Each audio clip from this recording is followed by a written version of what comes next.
Barra de Opinión presenta. Me hubiese encantado ser secretaria de Educación. Me hubiese. ¿En el 2000 o en el 2006? En la vida. La señora Vázquez Mota miente muy bien cuando me quiere descalificar ante varios espacios que va, diciendo que fui un obstáculo. ¿Qué es lo que más temes que pase en el 2011 en el país? Que las fuerzas se confronten de una manera muy elemental.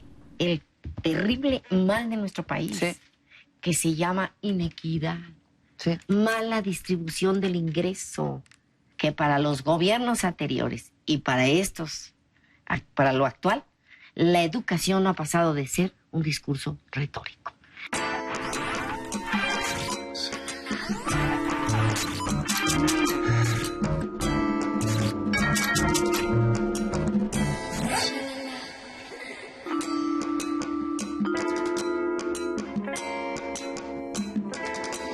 Gazpacho de sandía, Elvester. Qué padre, ¿no? Qué rico.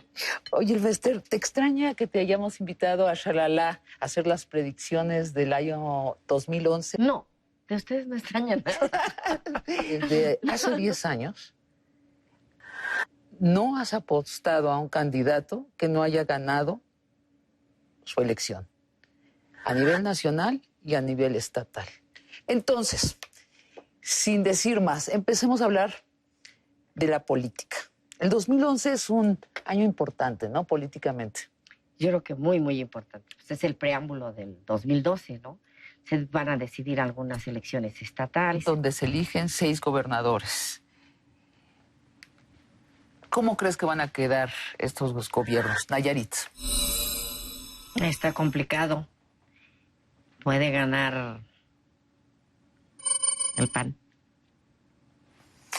Baja California Sur. Con el candidato que traen es probable que gane el PAN. ¿De verdad? Andan muy confiados los del PRD allí. Se equivocaron. Sus divisiones hicieron que fracasara el asunto y el candidato es muy bueno que se llevó el PAN.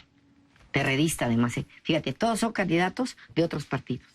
No es un problema del triunfo de los partidos, sino de los personajes sobre el partido. Esta es una reflexión que tendrán que hacer. Estado de México. El PRI. El PRI. No sabemos quién es el candidato, pero podremos decir que el que ponga a Peña Nieto. Michoacán. Reñido. El PRI. El PRI. Guerrero. Qué reñido está. Qué reñido. Ahí va a ganar el PRI. Se le va a quitar al PRD. Creo que cuando las familias se dividen por repartirse cuestiones y se pierde el rumbo, los costes son muy altos. Hablemos del PRI. El PRI parece ser que seguirá creciendo durante el 2011. ¿Qué está haciendo bien el PRI? Aprovechándose de las ineficacias del PAN como partido y de una falta de claridad muy bien sustentada del propio gobierno.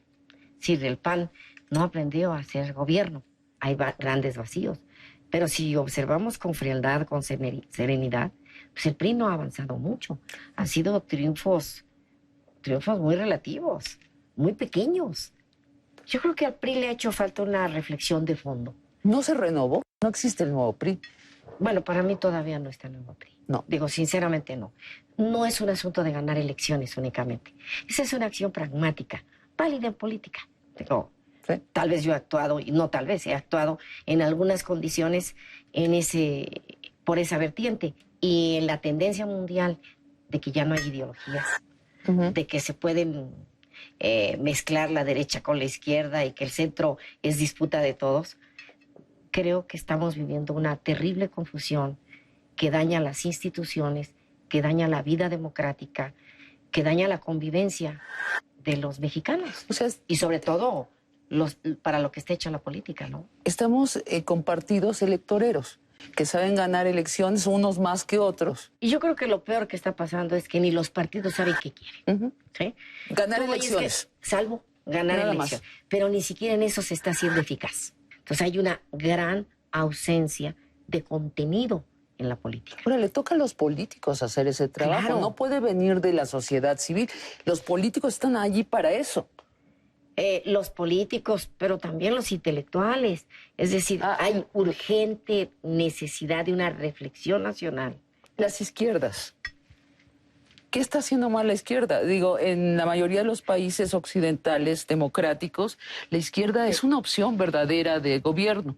En nuestro país se nos hace chiquita y más chiquita y se nos... ¿Qué está haciendo mal la izquierda? Pelearse. Primera. Luego... Viven en su país. Tomar los mismos esquemas de un prismo al que combatieron. Son primos. Todos los vicios que se combatieron dentro del Partido Revolucionario Institucional, hoy los están replicando algunos, pero medularmente, creo, no es solo un asunto de política, es un asunto de una política con compromiso, con visión de Estado. El PAN soñó que iba a gobernar 30 años al país y ese sueño se esfumó, ¿es correcto? Yo creo que los grandes panistas, los grandes ideólogos del PAN, están haciendo falta hoy. Esa es la verdad. Es increíble. Sí, bueno, en cada discurso citan a gente de hace 50 años. Pero no tienen hoy los hombres visionarios, los liderazgos que se requieren en diferentes espacios como para tenerle una oferta que no sea de coyunturas. Ya no podemos más. Ya no podemos ver la seguridad solamente desde el ámbito puramente jurídico, que está endeble, que ya no puede aceptarse más que sigamos viviendo en un estado donde la ley no se aplica. Ya no podemos, donde nos hemos faltado al respeto todos. Sí. Todos. Donde parece que todos estuviéramos en guerra. ¿Para qué? Me pregunto. Una gran hostilidad en el país, ¿no? Yo diría que una gran miopía de los que tenemos alguna responsabilidad social para darle conducción. Y llenando vacíos desde la sociedad, personalidades que no necesariamente, y no es un agravio, pero es una verdad, pues que a fulano que le pasó tal o cual asunto en su casa, en su familia, se convierte de un momento a otro en el líder de tal o cual corriente o de tal cual movimiento social, cuando la verdad es que es un dolor muy personal que no obedece a un proyecto de compromiso y de política. Están surgiendo de la sociedad civil estos líderes que vienen de la herida. De la coyuntura. Ante esos vacíos emergen estos grupos. Pero tampoco ellos podrán resolver el asunto si no hay un acuerdo de todos, de la sociedad, de políticos, de todos los que nos interese, para convocar a la ciudadanía irnos hacia adelante. ¿Y tú ves que va a surgir esa convocatoria de acuerdo? ¿Ves por alguna parte despuntando esa convocatoria? Creo que en los partidos hay algunas personalidades, algunas gentes con un amplio compromiso. Entonces, el secreto está quién, dónde. Nos iremos a atrever en el 2011. Realmente muchos, yo estoy presta, muchos a poner un granito de arena para que lleguemos a un acuerdo sobre principios, sobre causas, sobre valores, para poder, en el concierto universal, que los mexicanos tengan una mejor calidad de vida. Vamos al tema de la elección en el Estado de México. Es un tema que no podemos saltarnos. Los analistas políticos han mitificado esta elección, lo consideran la maqueta de la elección presidencial. ¿Estarías de acuerdo que quien gane el Estado de México gana el país en el 2012? No. No. No. Pueden pasar muchas cosas. Claro. A mí se me hace que hasta estratégicamente para cualquier partido, para los de la oposición y el propio PRI, fue un error poner como aduana el Estado de México para el 2012. Sí, el mismo Peña Nieto lo ha construido así. Yo creo que es un error táctico. Si tú te vas a una visión muy pragmática, la única manera que el PRI se ha vencido en el Estado de México y al parecer en la elección presidencial es sumar los electores del PAN y del PRD. ¿Tú ves factible una alianza allí? Sin un proyecto, no. Eso es muy interesante. Tú eres una experta en alianzas. Digo, el PANAL ha participado en casi todas las elecciones haciendo alianzas.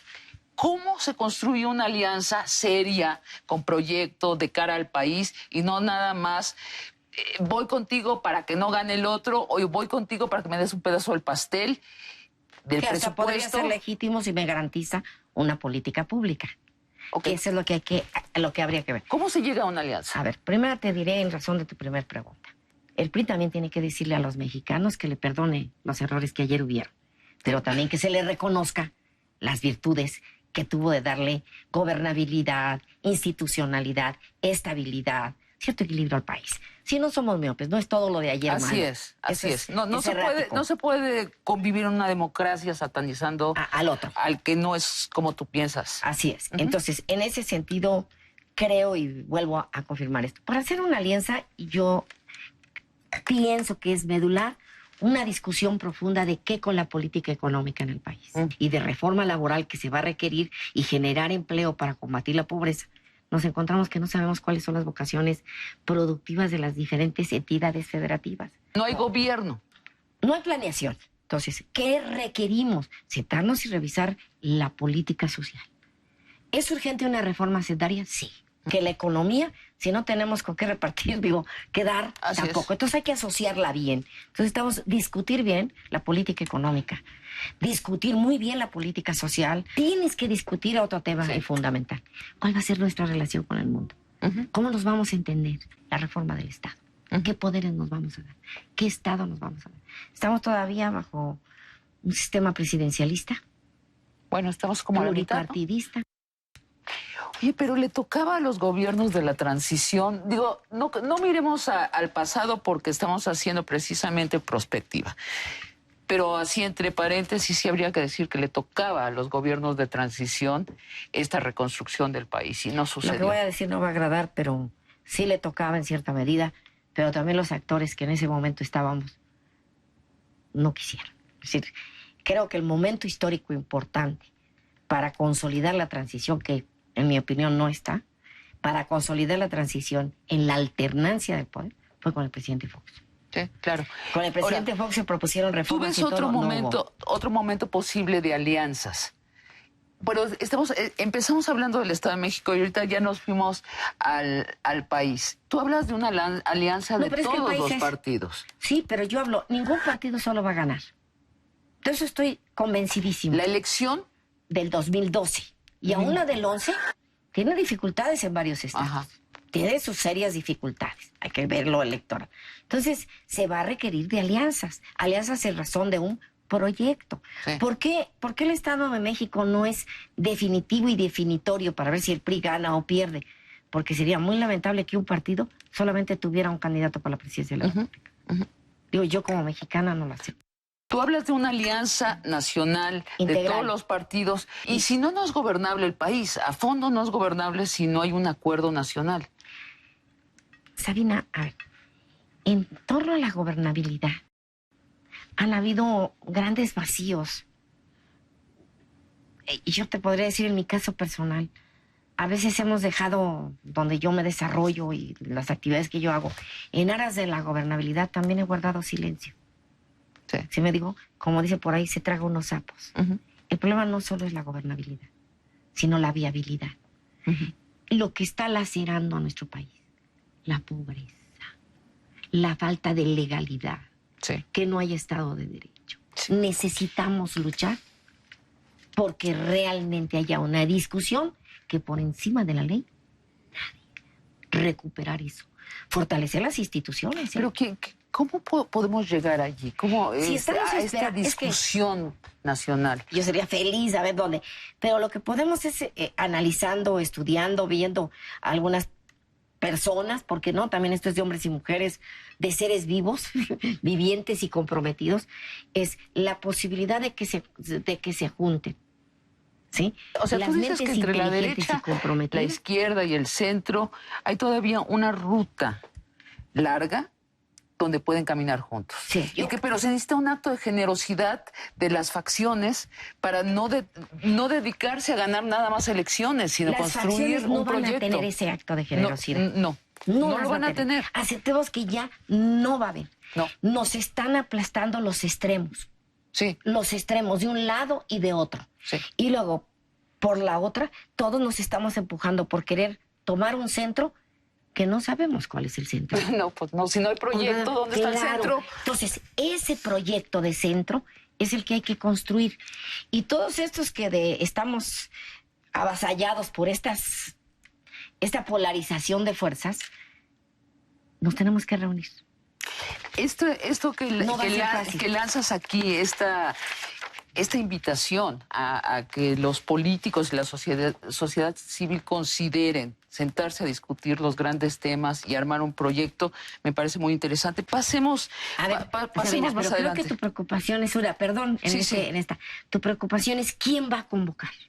Porque no se ve la iniciativa. ¿Quiénes? ¿O quiénes? Sí, sí, sí. Y creo que tenemos un mal en el país. Estamos esperando que lo haga el presidente de México. Queremos confundir nuestra transición con la española. No va a ser aquí así. Entonces, no hay un pero rey. ¿de dónde verías? Olvídate la cosa de personalización. ¿Cómo puede surgir esta convocatoria? Yo creo que está surgiendo. Está surgiendo. Está surgiendo. Va incipiente, pero va cuajando. Cada día le escuchas más en algunos sectores. Cada día algunos nos decimos, no puede seguir esto así. No puede. No sé en qué momento se va a desatar inteligente y responsablemente. Ojalá sea Hay así. cambios ahorita en los partidos. Si tú ves estos cambios de partido, tiene que ser la gran oportunidad para que los partidos no se queden a la saga de la historia. Pasemos a un tema que nos importa a todos muchos. 57% de los mexicanos piensa que México está peor desde que Calderón es presidente. El 69% opina que las cosas ya se salieron de su control. ¿Tú crees que ya se le salió de control al presidente? Textualmente, la guerra. ¿Se le salió de control? La verdad es que algo que no acabo de entender es esa guerra. ¿Sí? No la acabo de entender. Uh-huh. No la acabo de entender, pero algo sí debo reconocer. Y creo que lo debemos reconocer todos. Un presidente que se atrevió a ir al fondo de este tema. No sé si los diagnósticos, no sé si los estudios estén bien. No soy una experta en el tema. El asunto es que pues soy maestra, soy mamá. Y yo creo más en la prevención. Entonces, lo que tendríamos que ver es cuánta ausencia en algunos temas de orden de prevención que hemos cometido para que estemos en las circunstancias que estamos. Déjame darte mi opinión. Creo que la guerra valiente del presidente Calderón contra el narcotráfico no es la misma guerra que esperábamos los ciudadanos. El hecho es que después de 10 billones de dólares, de capos grandes, chicos y medianos caídos, de mucha droga, de toneladas de droga decomisada y quemada, los crímenes que nos golpean a nosotros han descendido solo 1.5%. El secuestro, el robo y la extorsión, después de 4 años. Esa es la guerra que los ciudadanos en su mayoría esperábamos, la que nos afecta a nosotros, la que disrumpe nuestras vidas, la que las vacía de sentido, la que nos destruye nuestro porvenir. La que nos tiene con allí no hay temores y con miedos. Pero aquí está también el terrible mal de nuestro país, sí, que se llama inequidad, sí, mala distribución del ingreso. No puede ser. ¿De veras no seremos capaces en México de hacer cambios radicales? Vamos a modificar a la policía. Vamos a modificar a los ministerios públicos. ¿Pero cuánto toma? ¿50 años? Lo que no me agrada de esta lucha es que Estados Unidos tenga menos compromiso. Porque al final, la importación, las armas vienen de allá. Claro. Al final aquí estamos haciendo, diría alguien, el trabajo sucio, trabajo que debieran hacer ellos, y hay poco compromiso. Sí. ¿Sí? Me asusta mucho que nos pase lo de Colombia. Sí. Y debemos estar listos a que no nos pase. Con eso de pretexto, cada día penetraron más en las decisiones internas del país. Y ahí está la historia, no la invento. En ese sentido, sí hay una seria preocupación. Hay males sociales que han venido de alguna manera gestándose. La corrupción de las instancias jurídicas no surgió en estos 10 años. Surgió en mucho tiempo. Se está destruyendo con el ejército, yo el creo crimen que el ejército organizado. es víctima. Pero ¿dónde se está construyendo las instituciones nuevas? Ahí es donde está el vacío. Exacto. Allí es donde está el vacío. Pero con objetividad, y te lo digo porque lo viví. Yo me acuerdo muy bien cuando me fenestraron en la cámara. ¿No crees que fue muy cómodo? No. Fue de veras duro. Creí que no iba a poder salir. Pero lo que yo viví ahí fue, claro, una profunda mezquindad con el país. Era la disputa de quién iba a ser presidente y la total ignorancia de qué quería México. ¿Vamos a repetir eso? No va a ser solo el gobierno el responsable, ¿eh? Sí. Es responsable ya. pero también va a ser el PRI, el PRD, Nueva Alianza, todos. Porque esto esto no es de voluntarismo. Esto quiere un trabajo. Sí. Que está muy mal en el gobierno, en mi opinión, y además, lo digo, no saben hacer las cosas. La operación política ha sido deficiente. Tú empiezas a ver un discurso más coordinado, más cohesionado con el actual secretario. Pero anteriormente era una verdadera confusión. Y si tú te vas al tema educativo, lo mismo. Dicen, lo mismo. Y mis dos secretarios, la señora antes y el señor, los dos pensando que pueden ser presidentes de la República. Pero si tú te vas a comercio y dices, señor, ¿qué pasó? Tanto tiempo que perdimos. Es decir, se quiere seguir gobernando con los equipos de las personas. Sí. No con un acuerdo político de qué preocupaciones tienen los entes. Peña Nieto se ha dedicado a hacer su álbum de fotos con los poderes reales de este país. Ya tiene su foto con Salinas de Gortari, con Fox, con el Papa Benedicto XVI, con los empresarios de los medios masivos de comunicación. Ya tuvo la foto contigo. ¿Quiere decir que ya pactaste con él? Que sí cuenta con mi respeto, es el gobernador del estado donde yo provengo, magisterialmente, sindicalmente. O sea, ha sido un estado muy generoso conmigo, el Estado de México. El Estado de México, sí. De hecho, me siento más de Nezahualcóyotl que de otro lado y tengo muy buena relación con él, pero no tengo ningún pacto ni ningún compromiso político para nada más allá de, ¿no? Bueno. Eso se tendrá que discutir. Digo, si a mí me dijeras ahorita, Elvester, ¿estás dispuesta a sentarte a discutir contigo? Sí, me interesa la política social y me interesa un tema: empleo, salud, educación. Yo creo que tiene algo que debemos reconocer. La gente. Podrá decirse lo que guste, ¿no? Pero bueno, cuando menos tú ves, cuando va a algún evento, te extraña. Sin estos personajes entre los que estoy yo, hay una sociedad que es al que está viendo hoy. Y tiene esta capacidad de tejer alianzas, o por lo menos pactos. Está reuniendo a los poderes reales. Bueno, y se fotografió con Fox. Es lo que se ve, ¿no? Es lo que se ve. Es lo que se ve. No habrán otros también haciendo lo mismo, pero no se ve. No es inevitable Peña Nieto como candidato del PRI, ni siquiera como candidato del PRI. Yo creo que no es ese el asunto, que es un asunto que así se movió mediáticamente o políticamente, pero no Peña, todos. Si tú oyes, escuchas a las izquierdas, hay que vencer en el Estado de México. Un momento, el 2012 es México, la República. Sí. ¿Cuántos estados? Sí, es otra cosa, ¿no? Entonces yo creo que lo que debe reinar hoy es más prudencia, más serenidad. Yo no te puedo decir que no me caiga bien Peña, ni que me caiga mal, ni que yo avalo o no avalo. Yo sé que Peña está en la posibilidad de ser candidato de su partido a la presidencia de la República. En esa posibilidad. ¿Sí? PAN. ¿Cómo ves el candidato del PAN? No lo veo. ¿No lo ves? No. He visto últimamente muy bien al secretario de Hacienda, que manejó muy bien lo del presupuesto. Es un hombre inteligente, valioso. Tengo buena relación con el secretario Lujambio. Nosotros no estamos peleados, pero ahí me quedo. Sí, pero como ciudadanos además no los vemos. Bueno, las izquierdas. Candidato de las izquierdas. Bueno, pues el que se ve, ¿no? ¿Cuál? ¿Cuál de los dos? Porque El yo que veo ya dos. dijo que ya llegó el momento, ¿no? Andrés Manuel. Sea como sea. Sí, ahí está, ¿no? Bueno, Marcelo Ebrard quiere también ser candidato. Personalmente, por Marcelo tengo un gran aprecio y respeto. De siempre. Sí, se me hace un hombre progresista, nacionalista, un hombre preparado. Sí, tiene muchas virtudes, lo está haciendo bien en el gobierno del Distrito Federal. El problema es si se van a poner de acuerdo ellos. Ellos habían quedado de acuerdo en un método de sucesión, que eran las Pero encuestas. ya lo violentó Andrés Manuel, ¿no? Entonces, Ahora, ¿tú crees que Andrés Manuel se yo el que impondrá? veo ya es Andrés Manuel, y como con los tabasqueños tengo muchas reservas. Hablo de dos, no de todos, porque Tabasco es, como dice la canción, es un Edén.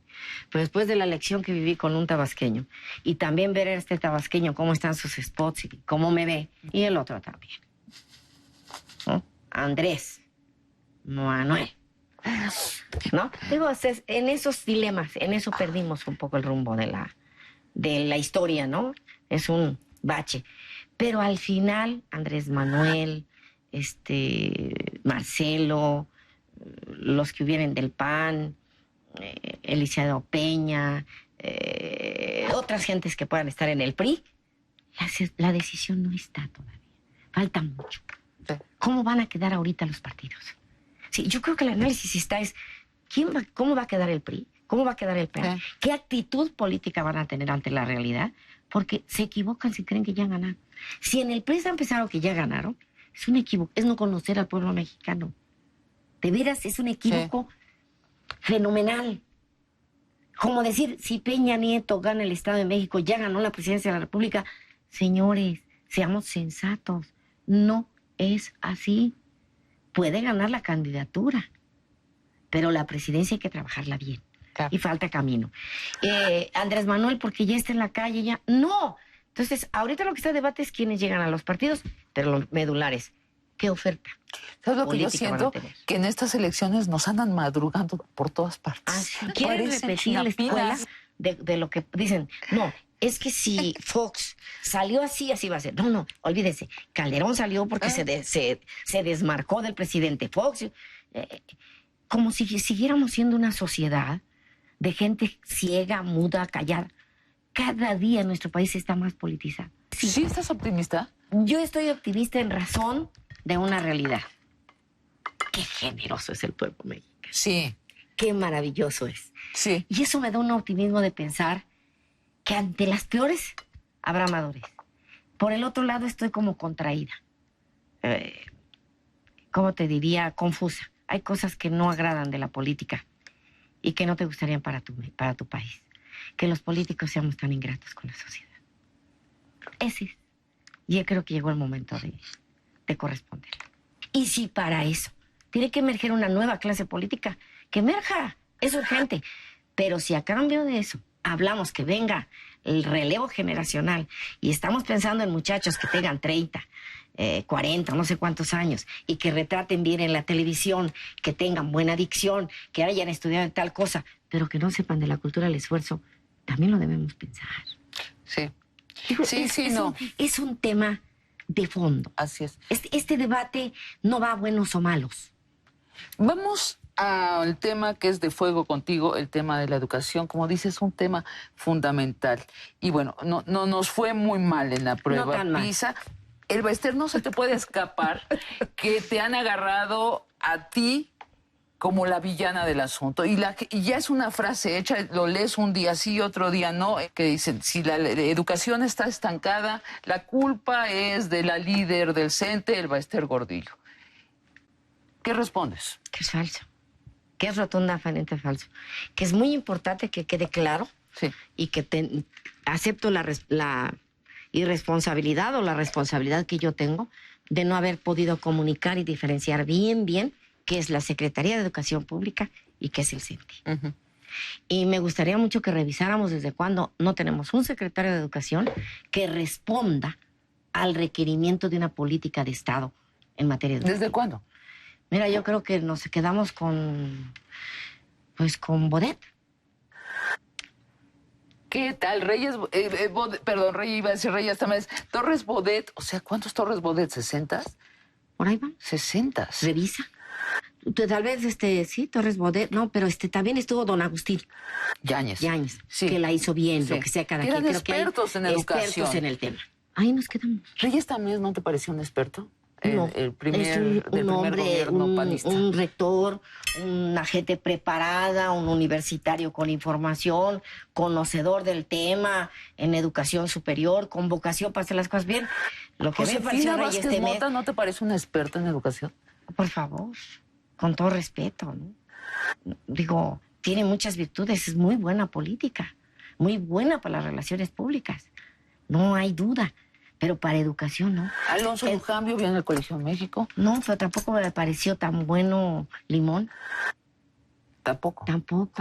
Tampoco estuvo bien el doctor Cedillo, ¿no? Con él hicimos la reforma. ¿Qué Luego les se fue faltó? a la presidencia. Proyecto. Es que los gobiernos no han visto como prioridad la educación. Eso es gravísimo. Ese es un tema gravísimo, una. Ahora, el CENTE ha hecho muchas propuestas. ¿Qué propuesta educativa ha habido de los gobiernos en 15 años? Nos vamos a espantar. No hay nada. Ah, yo sé un proyecto importantísimo de este sexenio, que no se vendiera comida chatarra. ¿No, no eso es un proyecto de educación? De nutrición, sí. ¿Cómo no vamos a estar desesperados los ciudadanos? Pero a Dios ver, mío. Pero a ver, frío. Hace mucho tiempo que para los gobiernos anteriores y para estos, para lo actual, la educación no ha pasado de ser un discurso retórico. Yo no tengo duda, las veces que he hablado con el presidente, que me manifiesta su preocupación por la educación, me pide compromiso y estamos, pero los mensajes que nos lleguen, los hechos, y no es querer golpear a las personas, de veras, no es un problema de personas, no es personal. Sí. Insisto, es un problema de proyecto. Yo nunca he escuchado que me digan, este es el proyecto educativo. A ver, vamos a desglosar aún más. Desde el 2003 se gasta más en educación y se dice también en automático que todo ese dinero va directamente al CENTE. Yo he considerado esto, Esther. Estamos muy lejos de gastar en educación lo que recomienda la ONU. ¿Qué tan lejos estamos? A ver, la recomendación de la ONU de alguna manera es como un mito que dijimos del 7% del Producto Interno Bruto. Quizás los requerimientos sean más o menos. Aquí lo importante es cómo eficientamos los recursos, para qué, dónde, ¿sí?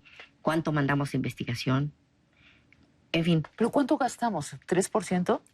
No, pero olvídate de, bueno, eso. Gastamos 3%. Sí, o sea, ahí vamos. estamos a menos de la mitad de lo que... Si a mí me preguntan si el gobierno del presidente Calderón se ha preocupado por incrementar el salario de los maestros, sí.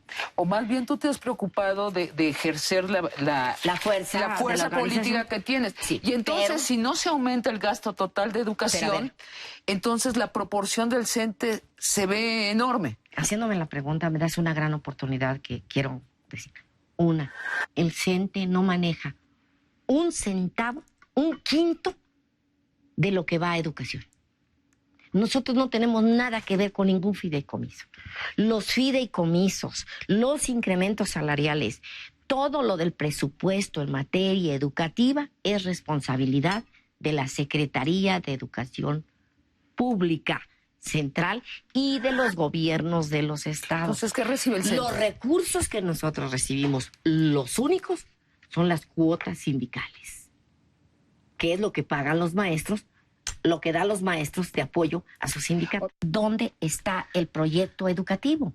Federalizamos la educación. El Instituto de Evaluación lo promovió el CENTE. La norma mexicana única, te diría que en el mundo, la promovimos los empresarios de México y el CENTE. Se la entregamos al gobierno.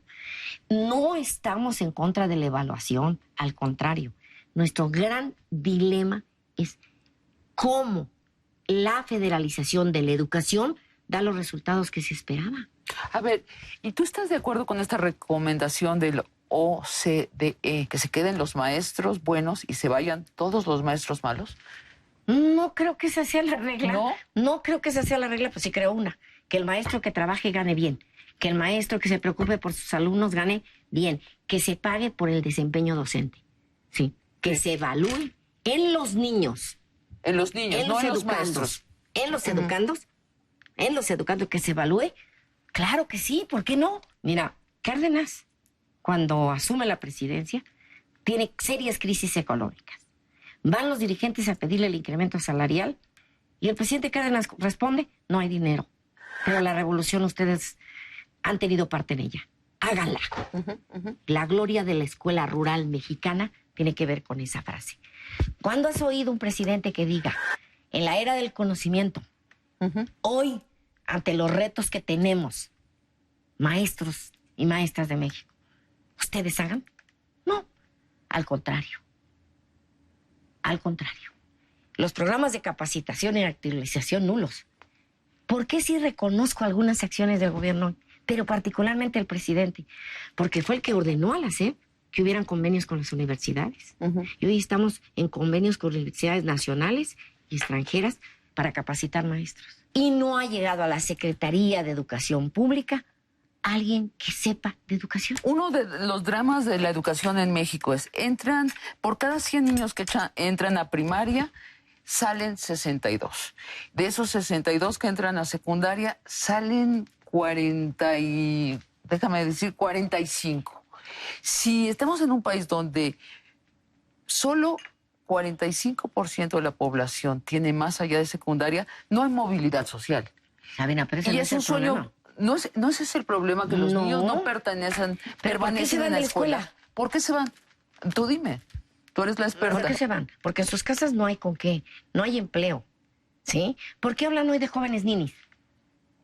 ¿Por qué? Son universitarios.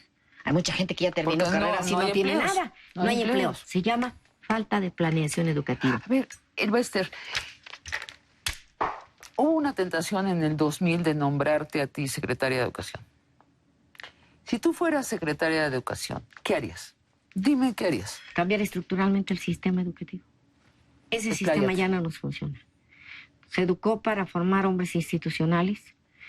Se prepararon nuestras escuelas en una visión con cierto autoritarismo. Cualquier país que quiera de veras hacer de la educación un detonante tiene que empoderar a la escuela.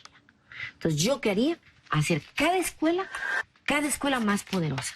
En el orden pedagógico, en el orden comunitario, en la orientación emocional. Es decir, cada escuela debe haber problemas de nutrición. De nutrición.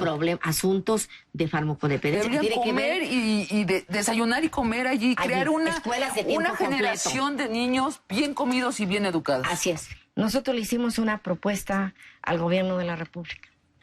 Muchos monumentos, muchas festividades maravillosas, en fechas tan profundamente nuestras como el Bicentenario y el Centenario de la Revolución. Yo propuse, construyamos, aglutinemos, forjemos la generación del Bicentenario. Desde los niños que salen de 4º año, yo quería desde primaria, preescolar, pero hasta que terminen una carrera. Y si podemos, los vamos a mandar al extranjero a las mejores, o aquí mismo en el país a los mejores centros educativos. Es garantizarle a los niños del mayor aprovechamiento educativo, con el mayor coeficiente, a los niños más listos, pues, para llamarse, a los más aplicados, los más listos, que a veces son los niños problema. Parece mentira. Sí, claro. Elbester, pero Es frustrante. yo creo que esa No, es ya lo estoy haciendo. Estoy sí. hablando con los empresarios, ya conseguí 500 y ahora voy por las otras. A ver, primera, no voy a decir una mentira. Me hubiese encantado ser secretaria de Educación. Me hubiese. ¿En el 2000 o en el 2006? En la vida. ¿Se me explicó?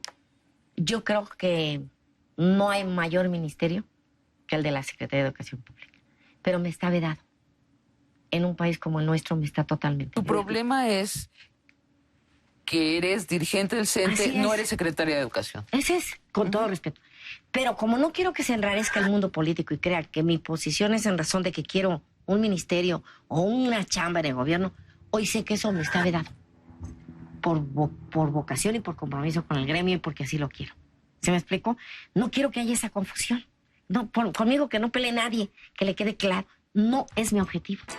Quiero contribuir con quien realmente se preocupe de educación. La señora Vázquez Mota miente muy bien cuando me quiere descalificar ante varios espacios que va, diciendo, porque es quien promueve del PAN, no el presidente, es ella, que fue un obstáculo. Y olvida cuántas veces hablamos y le invité a que demostráramos 2 mujeres lo valiosas que podríamos hacer trascendiendo con el tema educativo. Donde no coincidimos fue en amarres políticos de futuro. Y ahí vino un quiebre, sí, pero no vino un quiebre porque fuéramos la rémora de la SEP. Si hay una profundidad ética, si hay un sentimiento de honorabilidad mismo, creo que lo deberían reconocer.